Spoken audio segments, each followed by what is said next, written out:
વિદ્યાર્થી મિત્રો, આજે આપણે ગુજરાતી જ્ઞાન સેતુ ધોરણ 8 બ્રિજ કોર્સ ક્લાસ રેડીનેસ કદમ 7નો અભ્યાસ કરીશું। તો મિત્રો, અહીંયા પહેલો પ્રશ્ન છે, ધોરણ 7 ગુજરાતી પાઠ્યપુસ્તકના જીવન પાથે એકમના પાના નંબર 41 પર આપેલ ચિત્ર જુઓ અને પિતા અને પુત્ર વિશે શું વાતચીત થતી હશે તે લખો। તો અહીંયા આપણે જે એકમ છે જીવન પાથે એ ચિત્ર જોઈશું। તો એ ચિત્ર જોતાં આપણને ખ્યાલ આવે છે કે જે લેખકે મુસાફરી દરમિયાન પૈસા કમાવા માટે તેના પિતાજીને જે વિચાર આપ્યો હતો તે વિચાર તેમને ગમ્યો ન હતો અને આ માટે સ્ટેશન પર ઉતર્યા ત્યારે લેખકના પિતાજી તેમના પર ગુસ્સે થયા અને લેખકને ઠપકો આપી રહ્યા હોય તેવું આપણને જણાય છે। તો આ પ્રકારની વાતચીત એમની વચ્ચે થતી હશે। પ્રશ્ન 2, નીચેના વાક્યો વાંચી અને તે વાક્ય કયા કાળનું છે તે લખવાનું છે। તો આપણે એ જે 3 કાળ છે એના વિશે આપણે ધોરણ 7માં અભ્યાસ કરી ચૂક્યા છીએ। તો એના આધારે અહીંયા લખવાનું છે। તો પહેલું વાક્ય છે, આવતીકાલે સિનેમાગૃહમાં નવી ફિલ્મ આવશે। તો અહીંયા આવશે શબ્દ છે કે જે ભવિષ્યકાળ સૂચવે છે। બીજું વાક્ય છે, હું ઇંગ્લેન્ડ અને ભારત વચ્ચેની મેચ જોઉં છું। તો મિત્રો, અહીંયા જોઉં છું એ અત્યારે હાલની જે સમય છે એ સૂચવે છે, એટલે કે વર્તમાનકાળનું વાક્ય છે। ત્રીજું વાક્ય, મારો ભાઈ ગઈકાલે ફૂટબોલની મેચમાં હારી ગયો હતો। તો ગઈકાલે અને હારી ગયો હતો એ શબ્દો બતાવે છે કે આ વાક્ય ભૂતકાળનું છે। ચોથું વાક્ય, મેં નક્કી કર્યું છે કે હું શિક્ષક જ બનીશ। તો અહીંયા શિક્ષક બનવાની જે એની વિચારણા છે એ ભવિષ્યમાં એટલે કે આવનારા સમયમાં થશે, એટલે એના ઉપરથી કહી શકીએ કે વાક્ય ભવિષ્યકાળનું છે। પાંચમું વાક્ય, હું ગુલાબજાંબુ ખાઈ રહ્યો હતો ત્યારે લાઇટ ગઈ હતી। તો લાઇટ ગઈ હતી જે ભૂતકાળનો નિર્દેશ કરે છે। પ્રશ્ન 3, જીવન પાથે એકમમાં આવેલા રૂઢિપ્રયોગ અને શબ્દ સમૂહ શોધીને લખવાના છે। તો અહીંયા પાઠમાંથી આપણે એ રૂઢિપ્રયોગો અને શબ્દ સમૂહ લખી શકીએ। તો પાઠના આધારે એક પહેલો જે રૂઢિપ્રયોગ છે, ઉમેદ બળ ન આવી। બીજું, સડક થઈ જવું। ત્રીજું, એકના બે ન થવું। અને ચોથું, શાખ જાંબવી। તો આવા 4 રૂઢિપ્રયોગ જોવા મળે છે। શબ્દ સમૂહમાં જોઈએ તો મુનસફ, હિંતા, પ્રોમિસરી નોટ અને જીવન પાથે જેવા શબ્દ સમૂહ પણ આપણે એમાં જોઈ શકીએ છીએ। એના પછી પ્રશ્ન 4 છે, નીચેની પરિસ્થિતિમાં તમે શું કરશો? યોગ્ય વિકલ્પ સામે ખરું કરવાનું છે। યોગ્ય વિકલ્પ આપણે એમાંથી પસંદ કરવાનો છે। તો પહેલું છે, પરીક્ષામાં હું અવ્વલ રહું એ માટે। તો એના માટે 3 ઓપ્શન આપ્યા છે। પહેલું છે, હું ખૂબ વાંચીશ અને આવડે તેટલું લખીશ। બીજો ઓપ્શન છે, હું નાની ચોપડી લઈને પરીક્ષામાં બેસીશ। ત્રીજો ઓપ્શન છે, બાજુમાં બેઠેલા વિદ્યાર્થીમાંથી જોઈને લખીશ। તો આ 3 વિકલ્પમાંથી જે પહેલો એટલે કે અ વિકલ્પ છે એ સાચો છે, હું ખૂબ વાંચીશ અને આવડે તેટલું લખીશ। બીજી પરિસ્થિતિ આપી છે, મને પૈસા ભરેલું પર્સ મળી જાય તો એમાં 3 ઓપ્શન આપ્યા છે। અમે બધા મિત્રો ભેગા થઈ પર્સમાં જે રૂપિયા છે તે બધા વાપરીશું। બીજો વિકલ્પ છે, પર્સમાં જે સરનામું આપ્યું છે તે જોઈ મૂળ માલિક સુધી પહોંચાડી દઈશ। ત્રીજો વિકલ્પ, હું ઘરે જઈને ડબ્બામાં મૂકી દઈશ। તો આ 3 વિકલ્પમાંથી જે બીજા નંબરનો એટલે કે બ વિકલ્પ છે, પર્સમાં જે સરનામું આપ્યું છે તે જોઈ મૂળ માલિક સુધી એ પર્સને પહોંચાડી દઈશ। ત્રીજું વાક્ય છે, ત્રીજી પરિસ્થિતિ આપી છે, મને બાઇક ચલાવવાની પિતા ના પાડે તો? પહેલો વિકલ્પ, હું પિતાની વાત માની જઈશ। બીજો વિકલ્પ બ, હું પિતાની વાતથી રિસાઈ જઈશ.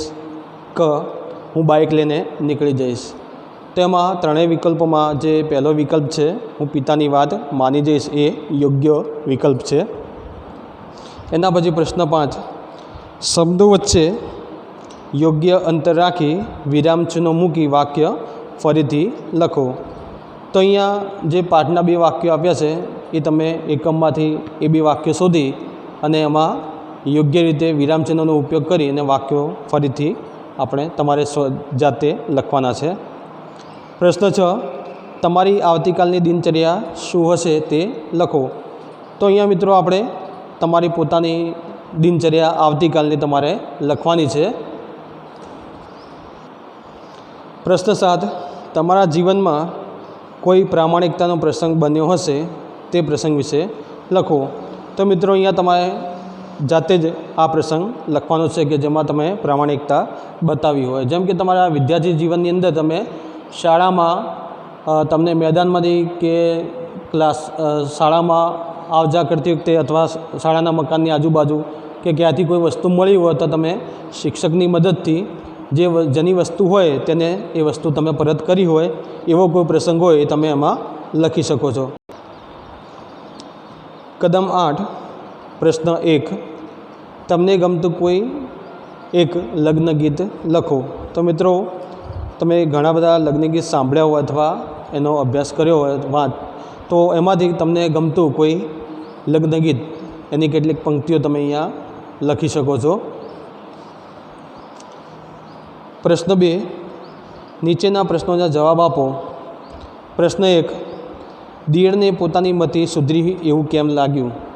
તો અહીંયા જે આપણું 8મું પદ્ય છે, માલમ હલેસા માર, એ પદ્યમાંથી એના આધારે આપણે પ્રશ્નોના જવાબ લખીશું. તો એ પદ્યનો અભ્યાસ આપણે ગયા વર્ષે કરી ચૂક્યા છીએ એટલે આપણને ખ્યાલ જ છે કે જે દિયર છે એને ભાભીએ એવું મેણું માર્યું, તેથી એ મેણાના કારણે જે દિયર છે એ પૈસા કમાતો થયો અને પદમણી સુંદર નારને પરણીને લાવ્યો. તો એના કારણે લાગે છે કે એની મતિ સુધરી. પ્રશ્ન 2, ભાભીએ દિયરને શું કહીને મેણું માર્યું. તો ભાભી છે એ દિયરને મેણું મારે છે કે તું આળસુનો સરદાર છે, એના કારણે તું કશું કામકાજ કરતો નથી, તો તારો જે અવતાર છે, જન્મ છે, એ નકામો ગયો. પ્રશ્ન 3, દિયરે કરેલા પ્રયત્ન તમારા શબ્દોમાં લખો. તો અહીંયા કાવ્યના આધારે આપણે લખી શકીએ કે જે દિયર છે એ જાવા બંદરે જઈ લક્ષ્મી એટલે કે પૈસા કમાવાનો પ્રયત્ન કરે છે. સિંહલ દ્વીપમાં જઈને પદમણી સુંદર એવી નારને પરણીને લાવવાનો પ્રયત્ન કરે છે. પ્રશ્ન 3, આપેલા રૂઢિપ્રયોગોનો અર્થ લખી વાક્ય પ્રયોગ કરો. તો પહેલો રૂઢિપ્રયોગ છે ઘોડલા ખેલવા, એટલે કે મોજ મજા કરવી. તો વાક્ય પ્રયોગ જોઈએ, થોડા પૈસા શું કમાઈ લીધા તે તો ઘોડલા ખેલવા લાગ્યો, એવો આપણો વાક્ય પ્રયોગ કરી શકીએ. તમે તમારી રીતે પણ વાક્ય પ્રયોગ કરી શકો છો. બીજો રૂઢિપ્રયોગ છે બેડલો પાર થવો, એટલે કે ઈચ્છા હેમખેમ પાર પડવી. તો એમાં એવો વાક્ય પ્રયોગ કરી શકીએ કે રાજાએ ઇનામ આપતા નોકરનો તો બેડલો પાર થઈ ગયો. પ્રશ્ન 4, મારી મહત્વાકાંક્ષા વિશે 10 લીટી લખો. તો અહીંયા મિત્રો તમે તમારી રીતે જે તમારી મહત્વાકાંક્ષા હોય એના વિશે 1 લીટી તમે એમાં લખી શકો કે તમારી મહત્વાકાંક્ષા શું છે અને તમે તે મહત્વાકાંક્ષા સુધી પહોંચવા કેવા પ્રયત્નો કરો છો. પ્રશ્ન 5, કૌંસમાં આપેલા વિશેષણનો ઉપયોગ કરી વાક્ય બનાવો. તો અહીંયા કૌંસમાં 3 શબ્દો આપ્યા છે, કાળું, નાનું અને રૂપેરી. તો એ ત્રણેય જે વિશેષણ છે એનો ઉપયોગ કરી તમે તમારી રીતે 3 વાક્યો અહીંયા લખી શકો છો, બનાવી શકો છો. ઉદાહરણ તરીકે પહેલું વાક્ય જોઈએ તો મારા ઘેર કાળું બિલાડીનું બચ્ચું છે. બીજું વાક્ય જોઈએ, તે બાળક ખૂબ જ નાનું હતું. ત્રીજું વાક્ય, આકાશમાં રૂપેરી ચાંદો ઉગ્યો. તો આ પ્રમાણે તમે તમારી રીતે વાક્યો આ વિશેષણનો ઉપયોગ કરીને બનાવી શકો છો. પ્રશ્ન 6, તમે કોઈને આદર્શ માનો છો? કેમ? તો અહીંયા તમે જેને આદર્શ માનતા હોય એના વિશે તમે લખી શકો છો અને શા માટે તમારો આદર્શ છે. દાખલા તરીકે આપણે ગાંધીજીનું ઉદાહરણ લઈએ તો આપણા માટે એક આદર્શ વ્યક્તિત્વ છે. કારણ એમનું જે જીવન છે એ જીવન જ આપણા માટે આદર્શ છે. સત્ય અને અહિંસાનું પાલન એમને કર્યું અને દરેક મુશ્કેલીનો સામનો હિંમતથી એ કરતા રહ્યા. તો આ પ્રમાણે જે વ્યક્તિને આપણે આદર્શ માનતા હોઈએ એના વિશે તમે લખી શકો છો. પ્રશ્ન 7, આળસ જીવતા માણસની કબડ છે, સમજાવો. તો મિત્રો, આળસ છે એ ખરેખર વ્યક્તિ એટલે કે જીવતો જે માણસ છે, સજીવ જે છે એના માટે કબડ સમાન છે. કારણ કે આળસ એક એવું ઝેર છે જે શરીરમાં ઘૂસી જાય તો કોઈ કામ આપણું વ્યવસ્થિત થવા દેતું નથી અને આપણું કામ ક્યારે પૂરું આપણે પણ આપણું કામ ક્યારે પૂરું કરી શકતા નથી. આળસુ માણસ જીવનમાં ક્યારેય આગળ વધી શકતો નથી. તો એના કારણે આપણે કહી શકીએ કે આળસ છે એ જીવતા માણસની કબડ છે. કદમ 9, પ્રશ્ન 1, તમારા ખેતર કે વાડાનું વર્ણન લખો. તો અહીંયા પહેલા પ્રશ્નમાં તમે તમારા ખેતર અથવા વાડો હોય તો એનું વર્ણન તમે અહીંયા 5 કે 6 લીટીમાં લખી શકો છો. દાખલા તરીકે આપણે ખેતરનું ઉદાહરણ લઈએ તો એમાં આપણે લખી શકીએ કે મારા ખેતરની ચારે બાજુ કાંટાળી વાડ આવેલી છે. મારા ખેતરમાં એક કૂવો છે. કૂવાની બાજુમાં વડ, પીપળો, લીમડો, આંબલી જેવા વૃક્ષો છે. ખેતરમાં મગફળી અને કપાસનું વાવેતર કરવામાં આવ્યું છે. થોડી જગ્યામાં પશુઓ માટે ઘાસચારાનું પણ વાવેતર કરવામાં આવ્યું છે. તો આ પ્રમાણે આપણે એમાં લખી શકીએ. પ્રશ્ન 2, આપેલ ફકરાના આધારે પ્રશ્નોના જવાબ આપો. તો અહીંયા જે આપણો એકમ છે બાનો વાડો, એમાંથી આ પેરેગ્રાફ ફકરો લેવામાં આવ્યો છે અને એના આધારે પ્રશ્નો આપેલા છે. તો એમાંથી આપણે એ પ્રશ્નોના જવાબ મેળવીને લખવાના છે. તો પહેલો પ્રશ્ન છે, તો સૌથી પહેલાં આપણે એનો અભ્યાસ કરીશું અને પછી એમાંથી પ્રશ્નોના જવાબ લખીશું. તો પહેલો પ્રશ્ન, બાની દિનચર્યા જણાવો. તો પાઠનો અભ્યાસ કર્યા બાદ અથવા ફકરામાંથી પણ આપણે એ જવાબ મેળવી શકીએ છીએ કે બા જે છે એ વાડાના દરેક છોડને પાણી પાઈ તેની સંભાળ રાખતી, ત્યારબાદ છાણિયું ખાતર નાખતી અને આવા ઘણા બધા જે કામ છે વાડાને લગતા અથવા એ છોડની માવજત કરવાની હોય એ દરેક પ્રકારના કામ એ પોતે કરે છે. બીજો પ્રશ્ન છે, બા વરસાદી ગાય બની જતી એટલે. તો એમાં ફકરામાંથી આપણે એ જવાબ સુધીને લખી શકીએ છીએ કે જેમ વરસાદી ગાય છે એ ધીમે ધીમે ચાલે તેમ બા આ બધા જ છોડનું એકદમ ઝીણવટભર્યું નિરીક્ષણ કરતી અને દરેક છોડની નાનામાં નાની બાબતનું એ ધ્યાન રાખતી. એના ઉપરથી આપણે કહી શકીએ કે બા વરસાદી ગાય બની જતી. પ્રશ્ન 3, બા કેવી રીતે વાડાનું નિરીક્ષણ કરતા. તો મિત્રો જવાબમાં આપણે લખી શકીએ કે બાની નજર છે એ વાડે વાડે હરણની જેમ ફરતી અને ખિસકોલીની જેમ સરકતી રહેતી. છોડનું નિરીક્ષણ કરતી વેળાએ વરસાદી ગાય બની જતી અને આ બધું જ ઝીણી નજરે તે જોતી. આ પ્રમાણે એનું નિરીક્ષણ કરતી. પ્રશ્ન 3, એમાં પહેલો પ્રશ્ન, બાનો વાડા પ્રત્યેનો પ્રેમ તમારા શબ્દમાં લખો. તો અહીંયા આપણે પાઠનો અભ્યાસ કર્યો છે એટલે આપણને ખ્યાલ છે કે બાને વાડા પ્રત્યે કેટલો પ્રેમ છે અથવા એટલો લગાવ છે. તો અહીંયા વાડો જે છે એ બાને મન એક વાડો નથી પરંતુ એક સંતાન સમાન એ હતો. વાડો પોતાનું સર્વસ્વ હોય તેમ બા તેની કાળજી લેતી. 2-3 દિવસ બહારગામ જવાનું થાય તો બા વાડા વિના જુરાપો અનુભવતી અને ચોથે દિવસે તો કોઈના કહ્યા વગર એ પાછી આવી જતી. તો આ રીતે બાને આ વાડા પ્રત્યે ખૂબ જ લગાવ હતો. બીજો પ્રશ્ન છે, ખાયા સો ખાયા ખીલાયા સો પાયા. આ પંક્તિ સમજાવવાની છે. તો અહીંયા આ પંક્તિમાં પરોપકારનો મહિમા સમજાવવામાં આવ્યો છે કે આપણી પાસે ઘણું બધું હોય અને આપણે તેનો ઉપયોગ ન કરીએ તો એ નકામું છે અથવા અર્થ વગરનું છે, પરંતુ એ વસ્તુ જે છે એ કોઈ જરૂરિયાતમંદને આપીએ તો એ મહત્ત્વનું ગણાય.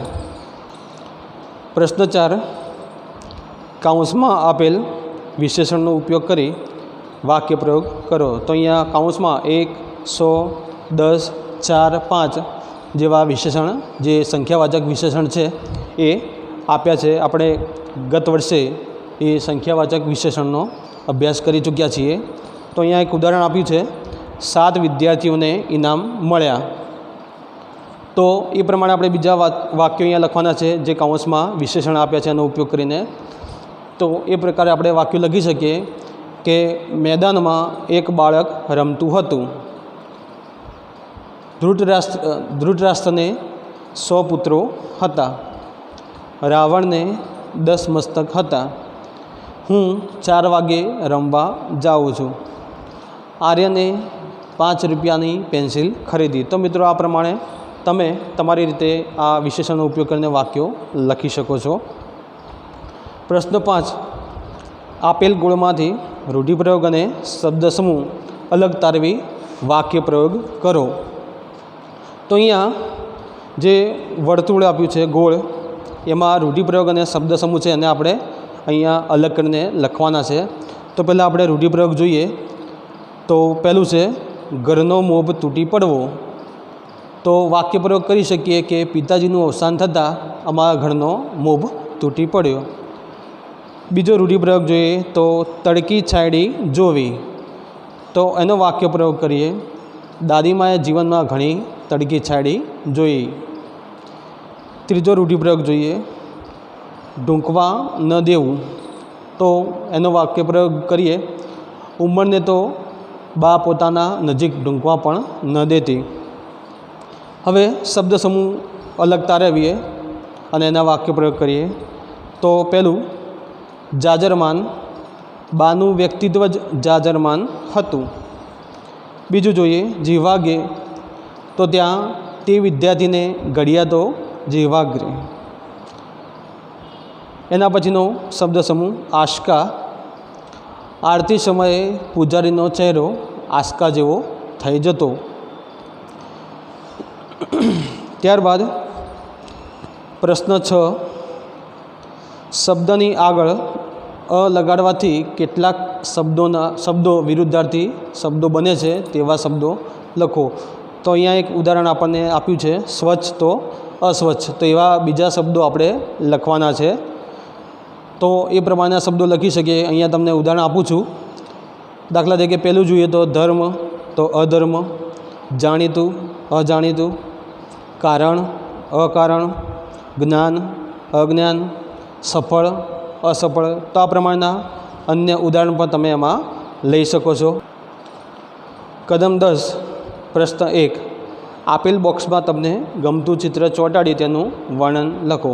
તો અહીંયા જે જગ્યા આપી છે એમાં તમને જે ગમતું ચિત્ર હોય એ તમે અહીંયા ચોંટાડી અને તેના આધારે એનું વર્ણન તમે અહીંયા કરી શકો છો. એના પછી પ્રશ્ન 2, આપેલ માહિતીને આધારે પ્રશ્નોના જવાબ લખો. તો અહીંયા જે માહિતી આપી છે પહેલાંનો અભ્યાસ કરીએ. જીસીઆરટી આયોજિત રાજ્ય કક્ષાનો 18મો ગણિત વિજ્ઞાન મેળો. તારીખ આપી છે 5/7/2021 થી 9/7/2021. ઉદ્ઘાટન સમારોહ. મુખ્ય મહેમાનોમાં ડાયરેક્ટર શ્રી સમગ્ર શિક્ષા ગાંધીનગર. વિશેષ ઉપસ્થિતિમાં નિયામક શ્રી પ્રાથમિક શિક્ષણ. સ્થળ આપ્યું છે જીસીઆરટી સેક્ટર 12 ગાંધીનગર અને નિમંત્રક છે નિયામક શ્રી જીસીઆરટી ગાંધીનગર. તો આ માહિતીના આધારે અહીંયા આપણે પ્રશ્નના જવાબ લખવાના છે. તો પહેલો પ્રશ્ન છે, ગણિત વિજ્ઞાનના મેળાનું આયોજન કોણે કર્યું છે? તો અહીંયા આપણે જોઈ શકીએ છીએ કે જે જીસીઆરટી છે એના દ્વારા આયોજિત કાર્યક્રમ છે.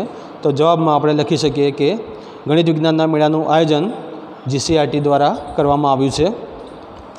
પ્રશ્ન 2, નિયામક શ્રી જીસીઆરટી દ્વારા કોણે આમંત્રિત કરવામાં આવ્યા છે? તો જે મુખ્ય મહેમાન અને વિશેષ ઉપસ્થિતિ બતાવી છે એ લોકો એના મહેમાનો છે। તો પહેલું છે ડાયરેક્ટર શ્રી સમગ્ર શિક્ષા ગાંધીનગર અને બીજા છે નિયામક શ્રી પ્રાથમિક શિક્ષણ। પ્રશ્ન 3, ગણિત વિજ્ઞાનના મેળાનું આયોજન ક્યાં કરવામાં આવ્યું છે? તો જે સ્થળ આપ્યું છે વિજ્ઞાન મેળાનું જીસીઆરટી સેક્ટર 12 ગાંધીનગર એ જગ્યાએનું આયોજન કરવામાં આવ્યું છે। પ્રશ્ન 4, આ ગણિત વિજ્ઞાન મેળા પૂર્વે કેટલા ગણિત વિજ્ઞાન મેળા યોજાયા છે? તો અહીંયા શરૂઆતમાં આપણે જોઈ શકીએ છીએ કે 18મો ગણિત વિજ્ઞાન મેળો છે। તો એનો અર્થ એ કે અત્યાર સુધી 17 વિજ્ઞાન મેળા યોજાઈ ગયા છે। પ્રશ્ન 5, આ ગણિત વિજ્ઞાન મેળો ક્યાંથી ક્યાં સુધી ચાલશે? તો અહીંયા માહિતીમાં આપણે જોઈ શકીએ છીએ કે જે વિજ્ઞાન મેળો છે એ તારીખ 5/7/2021થી 9/7/2021 સુધી ચાલશે। પ્રશ્ન 3, નીચેના પ્રશ્નોના જવાબ આપો। તો પહેલો પ્રશ્ન છે પરગ્રહયાન કેવું હશે એકમના આધારે વર્ણન કરો। તો મિત્રો અહીંયા આપણે જે ધોરણ 7નો પ્રથમ સત્રનો એકમ હતો વલયની અવકાશી સફર એમાંથી પ્રશ્નો લેવામાં આવ્યા છે। તો એના આધારે આપણે લખી શકીએ કે લાલ રંગનો પ્રકાશ ફેલાવતું એ યાન હતું। એની રચના છે એ લંબગોળ ઈંડા આકારની હતી। દરવાજા જેવું કંઈ દેખાતું ન હોવાથી એક અખંડ રચના જેવું એ જણાતું અને આખું જે યાન છે એ રિમોટથી સ્વયં સંચાલિત હતું। પ્રશ્ન 2, 3 મિત્રોના મનમાં ભય કેમ હતો? તો એમાં જવાબમાં લખીએ કે યાનનો જે દરવાજો ખુલે છે અને થોડી વારમાં દરવાજો બંધ થઈ જાય છે ત્યારે ત્રણેય મિત્રો છે એમને ખ્યાલ આવે છે કે પોતે યાનની અંદર હતા, તેથી એ ત્રણેય મિત્રોના મનમાં ભય હતો। પ્રશ્ન 3, વલયે આપેલો આઈડિયા બધાને કેમ ગમી ગયો? તો જવાબમાં લખી શકીએ કે વલયે જે આઈડિયા આપ્યો એના મિત્રોને કે આ રાખોડિયા રંગના જે જીવો છે એટલે કે પરગ્રહવાસી એમને એ લોકો લાલ રંગનો પ્રકાશ સહન કરી શકતા નથી, તો મારી પાસે ટોર્ચ છે તેનાથી હું એમના ઉપર પ્રકાશ પાડીશ અને તે લોકો મૃત્યુ પામશે, એવો જે એનો આઈડિયા છે વિચાર એ એમને ગમ્યો। પ્રશ્ન 4, એકમાંથી અનેક શબ્દો બનાવો। તો અહીંયા એક ઉદાહરણ આપ્યું છે અમદાવાદ। તો એમાં જે એક શબ્દ આપ્યો છે એમાંથી અજગર, મમાંથી મકાન, દામાંથી દાદરો, વામાંથી વાદળ અને દમાંથી દવા। તો એ પ્રકારના આપણે અન્ય ઉદાહરણ આપણે લખવાના છે। તો થોડાક ઉદાહરણ જોઈએ, બાકીના તમે તમારી રીતે લખી શકો છો। દાખલા તરીકે એક વાક્ય શબ્દ લઈએ વિજ્ઞાન। તો વીમાંથી વિદ્યાર્થી, જ્ઞામાંથી જ્ઞાન, નમાંથી નગર। બીજું જોઈએ તો નિમંત્રક। તો નીમાંથી નિશાળ, મમાંથી મંદિર, ત્રમાંથી ત્રાજવું, કમાંથી કબૂતર। ત્રીજો શબ્દ લઈએ ભાવનગર। તો ભાવમાંથી ભાર, વમાંથી વર, નમાંથી નણંદ, ગમાંથી ગરમ અને રમાંથી રથ। તો આ પ્રમાણેના તમે અન્ય ઉદાહરણ તમે જાતે લખી શકો છો। એના પછીનો જે 5મો પ્રશ્ન છે વિજ્ઞાન એક વરદાન, એ વિષય પર આપણે 10 વાક્યો લખવાના છે। તો મિત્રો આપણે જાણીએ છીએ કે અત્યારનો જે સમય છે એ વિજ્ઞાનની કારણે જે ટેકનોલોજીનો ઉપયોગ વધુમાં વધુ થાય છે। તો એના આધારે આપણે લખી શકીએ કે 21મી સદીનો જે સમય છે એ વિજ્ઞાન અને ટેકનોલોજીનો છે, જેમાં ઘણી બધી શોધો થતાં માનવીના ઘણા કામો સહેલા થયા છે।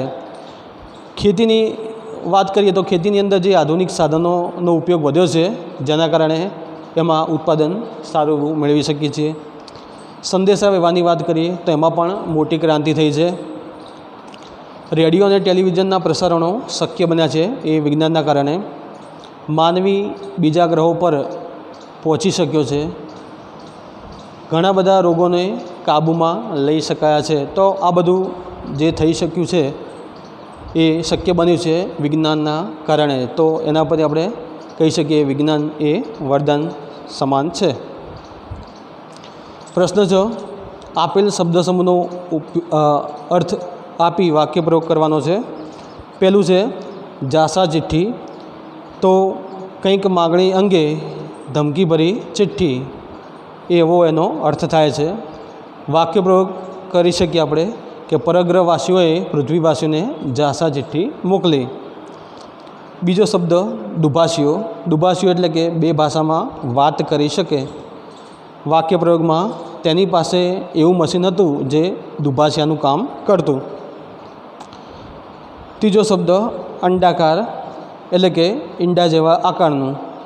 તો અહીંયા વાક્ય પ્રયોગ એવો કરી શકીએ કે પરગ્રહવાસીઓનું જે યાન હતું એ અંડાકાર હતું.